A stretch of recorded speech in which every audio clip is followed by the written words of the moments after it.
जयराम जी रासमंद्रा देवगणु एक बड़ी खबर है जटे कि ग्रामीण भाजपा मंडल अध्यक्ष की नियुक्ति रा बाद में बड़ा सवाल उठाया जा रहा है। भाजपा अभी अर्जुन सिंह राठौड़ ने ग्रामीण मंडल अध्यक्ष रा रूप में नियुक्त किया है, लेकिन अर्जुन सिंह कांग्रेस रा पूर्व विधायक रा लारे काफ़ी अनारा फोटो जो है सोशल मीडिया पे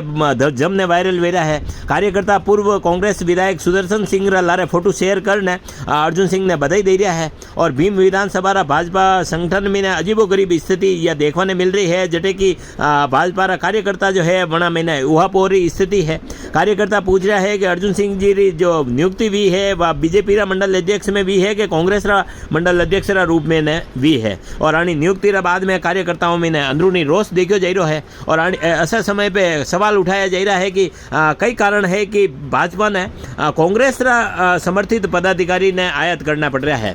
20 अप्रैल ने जिला अध्यक्ष जगदीश जी पालीवाल ग्रामीण मंडल अध्यक्ष की घोषणा की थी और वहीं बाद में ये सवाल उठाया जा रहा है।